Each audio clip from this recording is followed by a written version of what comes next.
All right. Well, good morning, ladies and gentlemen. Welcome to our daily webinar.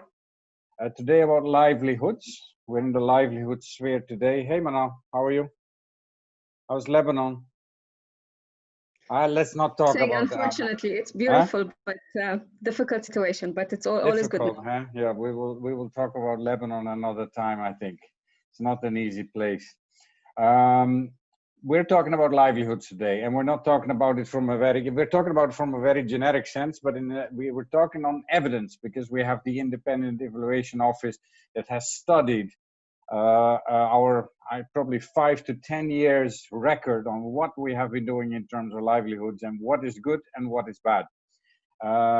We have Oscar here, we have Richard, who is taking it away for us today, but then also we're zooming in on the Philippines and Uganda country offices. Now, this is a webinar where we have 4 people speaking, so you better behave, ladies and gentlemen. Richard, I'm told you are the master of ceremony here, so I'm not going to bother, but 4 people in half an hour and have a Q&A at the end. Come on, take it away. We'll surprise you. Okay. Take it away. Sharing my screen. Oscar, if you would like to begin without delay. Absolutely. Good morning, and colleagues. Good afternoon. Thank you very much for joining us. The Independent Evaluation Office has dedicated its time to respond to the COVID with lessons learned from UNDP's experience in previous crises. As such, we have gathered this series called Reflections, look into past evaluations and capture those lessons and provide evaluated evidence for improved decision making. In this particular case, we are speaking about a rapid evidence assessment based on decentralized evaluations and independent evaluations, and we have looked at livelihoods, and we checked at 36 evaluations, both from IEO and decentralized. And our entry point has been lessons from our response to Ebola crisis, Sierra Leone, Liberia, Guinea, the Typhoon Haiyan in the Philippines, various conflicts and refugee crises like South Sudan, Uganda, Syria, Jordan, Yemen, Iraq, Afghanistan, and some earthquakes and tsunami as well. So this is a very rich evidence, and I pass the floor to Richard to share those lessons. Thank you very much.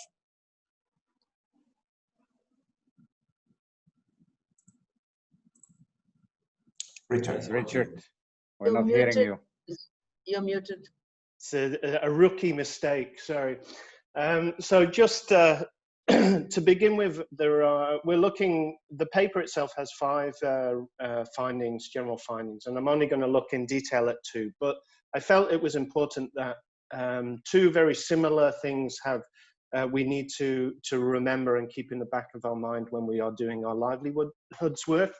And that is that our finding was that, I mean, it's somewhat self-evident, but our work in livelihoods needs to have a long-term planning approach. We've embedded in that coordination.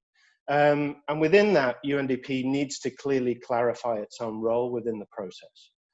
There's a lot of players on the ground, there's a lot of movement, there's a lot of money, and where UNDP doesn't clarify its own positioning, often it gets lost in the mix. And coupled with that, there's often, with all this money and opportunity floating about, UNDP does often tend to go into areas where it is not, it does not have a comparative advantage or a value added, and somehow gets stuck within that, within those areas. Equally then, when we're moving from a response to a recovery phase, again, this seems somewhat self-evident, but this is, we need to plan that transition very carefully, because this is often the point, especially for UNDP, where things start to fall apart. Now, moving on to our main lessons and some of the key lessons we want to deliver today. Livelihoods on its own is not enough. Cash for work in the response and the humanitarian phases, it's not enough. We need to come to the table with a broad package of interconnected support, development support. Cash for transfer has been shown across the board in different places, the Philippines, Uganda, in different response areas, to be best, to have a greater impact when it is connected with a broader spectrum of development support, including savings schemes, working with different groups, SME support, enterprise support, and so on. So livelihoods on its own is not enough. Within equally, our support to livelihoods is dependent to a degree, or the success is dependent on existing structural circumstances in different areas. And that was clear in the Philippines, where and Alan will speak to this, where they were able to support 50,000 people with cash for work in the initial phases of the Haiyan typhoon, which was huge.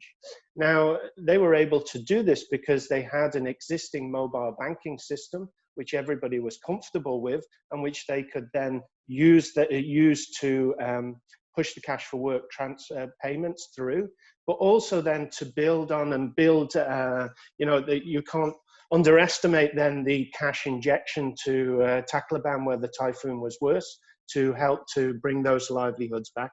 But also it was a basis then to build future livelihoods work upon. Pardon me.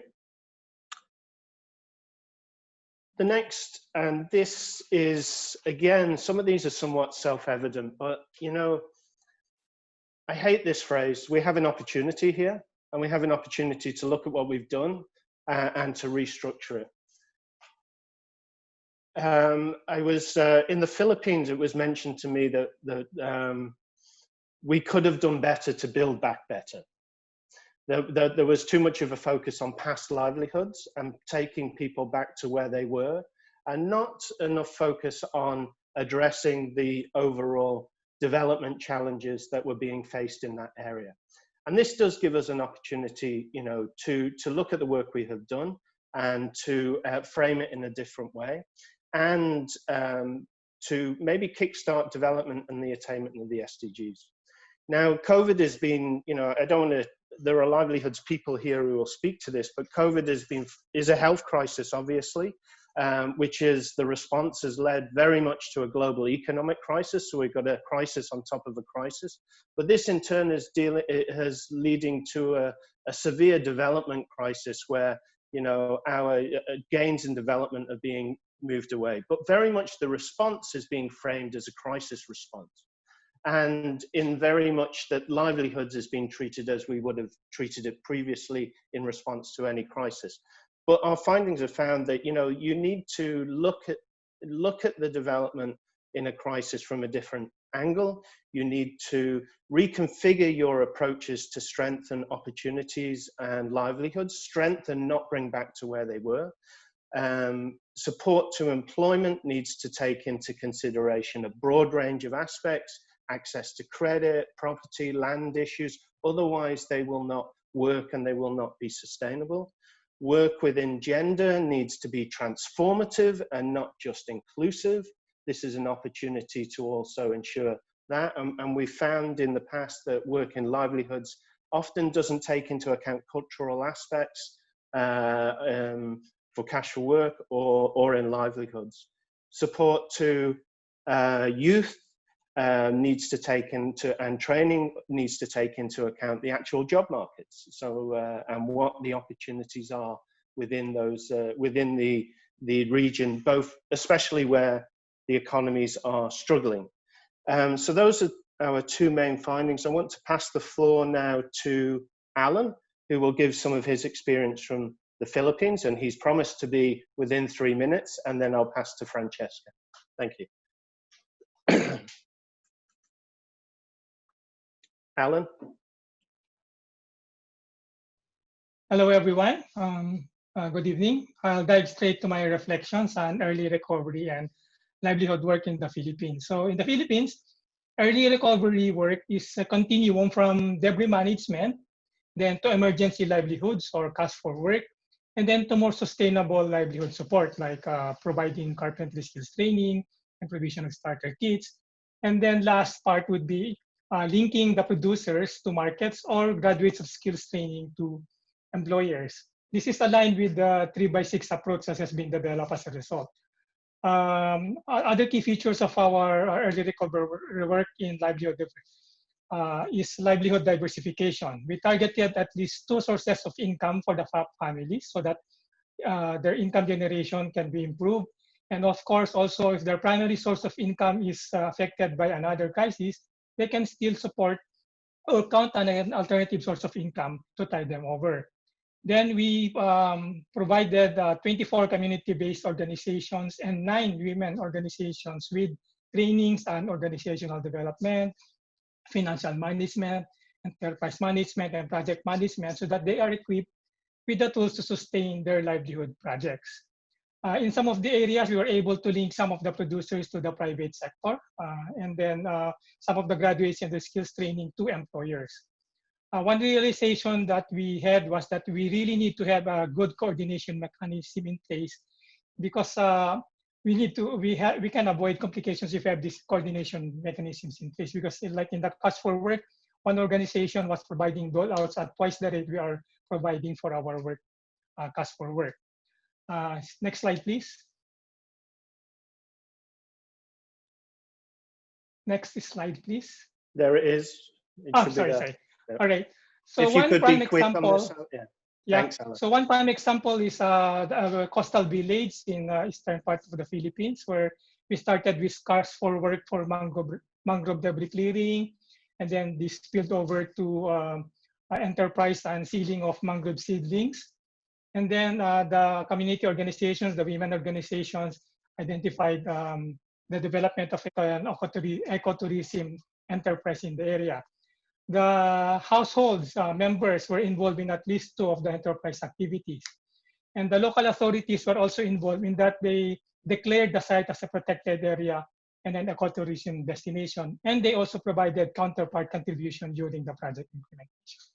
So those were the features. And we were very happy because about 20% to 90% were the improvement in the household incomes. Over to you.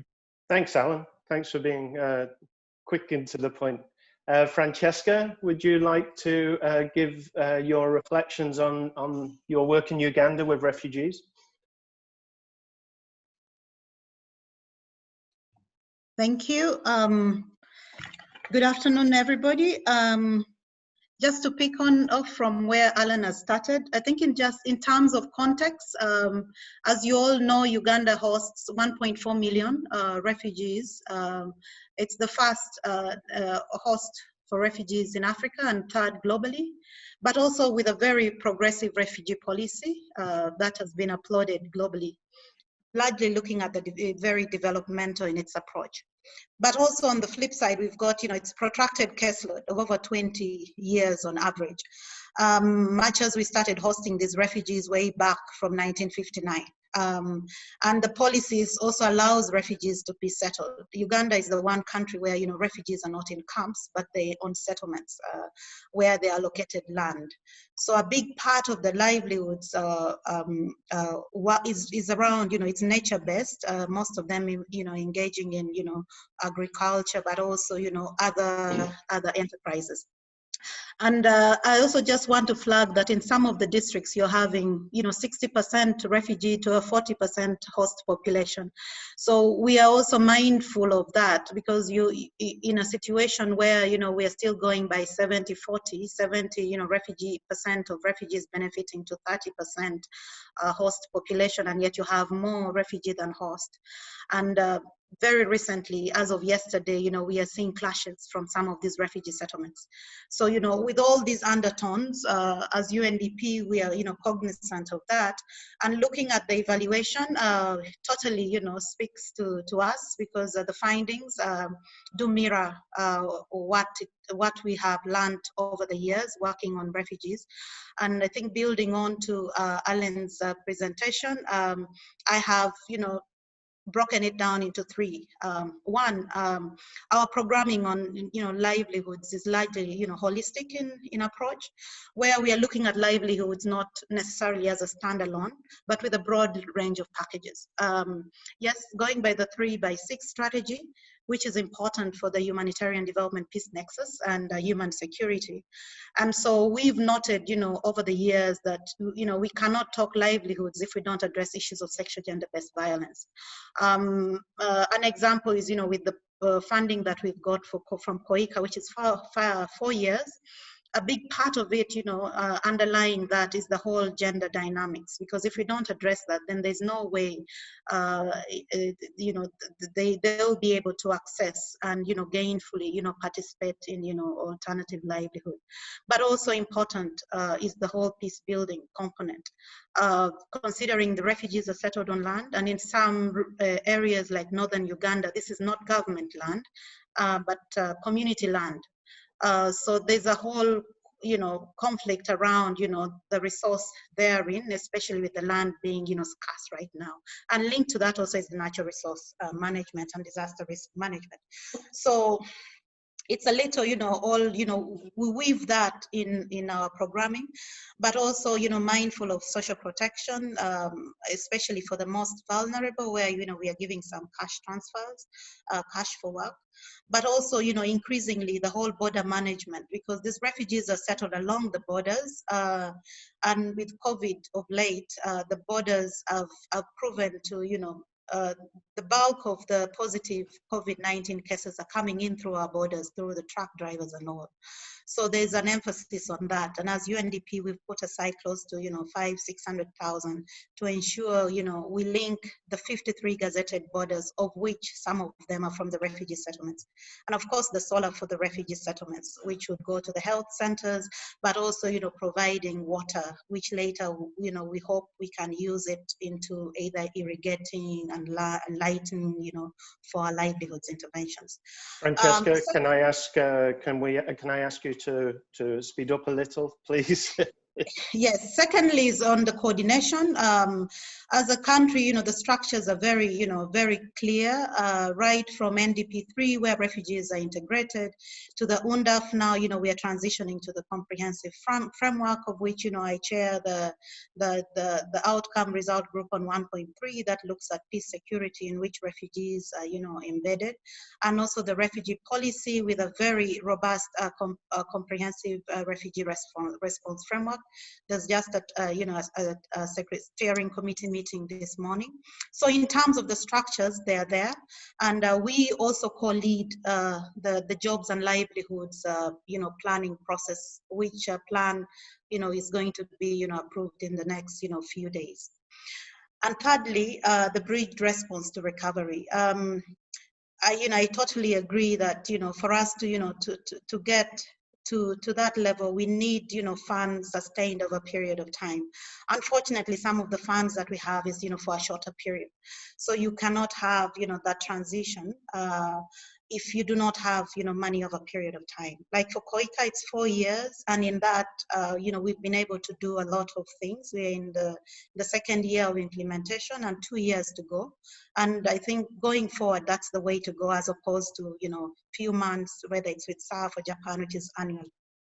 Next. Okay, if we could be very quick on this, Francesca, so we can get to the Q&A. Yes, next, just the final slide. And I think as I conclude, it's really how we've been able to do this. A big part of it, like I've said, for the livelihoods, it's really nature-based. So working to ensure that, we negotiate land for livelihoods interventions with host communities. Again, the whole partnership with the different UN agencies, with the private sector. As UNDP, we've supported, to ensure we have the refugee district investment profiles, so the different investors know what exists where in these refugee settlements, but also repurposing some of these funds that we have and integrating some of our work, especially the livelihoods. There's a whole livelihood pillar on the UN appeal for COVID, which money has not yet come in yet, but, as part of resource mobilization. But also, the resilience programming, which has been mainstreamed, right through from the NDP 3 through to the comprehensive framework. I submit. Thank you, Francesca. Thank you so much, our presenters today from the Independent Evaluation Office. Here are some links. Of course, this presentation will be loaded onto Teams in a minute if it isn't yet there yet. Let's get a gallery view here and go into a bit of discussion. I mean, this is fascinating, isn't it? This is a development organization that we are, that wants to be in early recovery, right, in humanitarian settings. in early recovery settings, we have to be quick, right? It's after the typhoon. It is following the liberation of a certain area and the stabilization. So we have to be quick, and we have to be thinking short term. At the same time, our evaluation office tells us that our success will not be in the short term. It will be in those long term. But of course, you have to start somewhere, and you have to start quickly. And then as soon as you can, to start evolving toward the long term.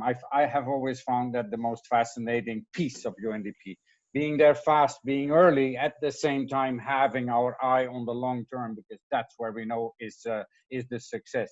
And I believe the country examples were very clear about it. So the funding, short-term funding, long-term funding, short-term arrangements, and long-term structures. That's why we're in UNDP. Sharu, the first question is for you. Thank you for giving me this opportunity, Jan Thomas. To Oscar and Richard, thanks for conducting these Zoom online sessions. I was part of the one last week you held with Arbeck. I was part of the team with Owen, Luca, and all the rest when on livelihoods, and especially even for the Philippines response and many other responses. And my one feedback to what Richard had also presented is to highlight UNDP's role in its livelihood strategy is always integrated for sure, especially post-crisis. We've always made sure that we have the local governance aspects, the inclusion aspects, and gender, what you mentioned. But what was very important in the Philippines mobile cash transfer was the partnerships we also did with the local municipalities, and most importantly, the other partnerships with the existing national government and the private sector partners. So UNDP strategies is very holistic. It looks from the medium, short, medium, long, but it depends a lot on the partnerships on the ground that exist. And in Philippines case, why it has been highlighted as being one of the successful ones, why it could take off so fast and cover so many, is because we had very good private sector on the ground that was able to work in such a very, that response that was there. And we had a central bank that was ready and willing to partner with the private sector to make sure that the unbanked got banked. So each country has its own specific ingredients that makes it very successful or contributes to a success. So we need to highlight, and that's how for the medium and longer term, we need those partnerships. Definitely, because UNDP is one of the many partners on the ground, but we do have the best mandate in the sense we go there at post-crisis, and we have our governance, gender, rule of law, all the rest that looks into the medium and longer term ones. And financing is always very important for us to get to the medium and longer. So that was my quick inputs from here. Thank you. Thank you. That's very valid indeed. Very quickly comment on that, Jan Thomas. It is indeed these partnerships that allows us to give the complementarity as a package and have the ability to provide some training and the ability to provide, connection with other segments of the work of our partners. Thank you. Over. I mean, all the partnership, sometimes we have to do it with it and sometimes without, right? I mean, when you don't have a central bank, I remember doing cash for work in Iraq, no bank, no central bank, no bank whatsoever, and bringing in the money in suitcases. That can also be a start of early recovery, right? And then anticipating a longer term that happens. So, I mean, the ingredients indeed are very different in different countries. And but many of these programs can be pulled off in the most difficult of circumstances as well, if we're creative enough, right? If we really believe that they will give rise to longer term change and development in a country. Nathan, next question for you.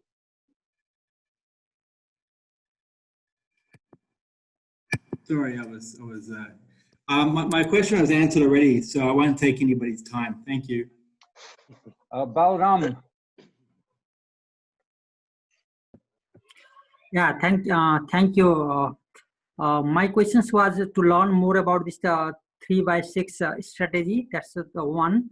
And another one, is there any examples of reducing workload of the women while designing or implementing livelihood recovery or socioeconomic recovery program and increasing their income, employment, and jobs?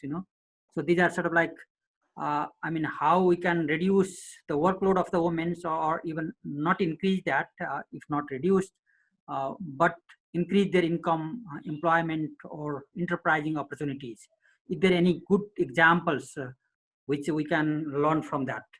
The two questions from my side. Bahram, I would suggest if you wanted to look at our recent evaluation of Syria and also Jordan, which is a few more years ago, which looked at these opportunities, and it found that it sort of found the opposite, that you must be very careful when you're undertaking livelihoods or cash for work, and you must take into account cultural aspects. So one that, cash for work is may not in some contexts be culturally appropriate for all in society to take part in, and therefore you need to create other opportunities for women to benefit and increase livelihoods. But there are examples in Yemen, Yemen and Jordan of those interventions. On the 3x6 approach, yesterday we had similar questions. In fact, I saw some stuff was already posted on the team site. It's a very established approach. It has been applied in many places, and I'm sure by fishing around a little bit in this room, you can learn about that approach, the theoretical part. But I'm sure there are people who can help you to tailor it to your particular situation. It can be particularly powerful. It's an evolutionary approach. When you start with cash for work, the cash is accumulated into savings, and the savings then are used for small, medium enterprise generation. So it's that continuum of the different activities that we were talking about. It's that link between the short and the long term that is being institutionalized in the 3x6 approach. That's it in very short. I mean, you will find some more materials and get in touch with somebody in the room here who is an expert, like Arvind, Charu, Luca. I mean, we have many of them here. Manal, you also want to ask a question from your beautiful balcony in Beirut? Thank you so much, and greetings to everyone. It's great to see so many faces of friends and colleagues. Just very quickly, if Oscar or Richard can give us some reflection on two main points. One, whether or not was it good or bad to target women separately, particularly when you have cultural differences in certain countries, to dedicate a component in the recovery response for women, where you could see women working in, I don't know, solid waste collection or some, carpentry and other jobs that are not normally accepted for women in such countries. And the second point is a little bit more existential, and I guess within the group here, but also Ian Thomas, we struggle together to bring this approach to UNDP, where we invest more into local production and helping humanitarian agencies invest in locally producing the items that are actually composing or constituting the food basket, the non-food items, instead of importing from abroad. Even if it costs more, the dollar return on investment is much higher for the community, both at for the population, affected population, both at the community level, but also at the national level. It triggers more economic cycle within the country, and investing the humanitarian dollar within the country rather than just spending on import. So I don't know if you managed with your evaluation to look into these items. Thank you. Two big questions, Richard, and 1 minute to answer. Thank you. I think just looking back on our evaluations of Afghanistan and Iraq, where we also looked at livelihoods interventions, cash for work aspects there, I think there was some differentiation of the work there, but you would be best, and we addressed that in the evaluations themselves, but you would be best going to the project staff to see the actual process of how they did it. But they certainly, because of the cultural aspects, did differentiate livelihood support. On the second question, I mean, that's an interesting question, and I don't have an answer for that, but I think it's something that as we move forward with our socio-economic plans and as the response and the recovery builds, and maybe this is a consideration that we might need to build into our livelihood responses. At the time, we start calling it like humanitarian substitution or something, because the humanitarian dollar could be used in many ways, right? And very often it finds its way outside the country. If it could stay inside and stimulate business, stimulate employment, that, I mean, in some countries, you know, it's billions of dollars if it just would stay instead of being spent somewhere else. So I think that that's a good train of thinking, but and it probably needs a little bit more. Ladies and gentlemen, this is an exciting subject, right? This is one of the foundational things that UNDP does, particularly in early recovery. Let us have one more question. I mean, from Laura.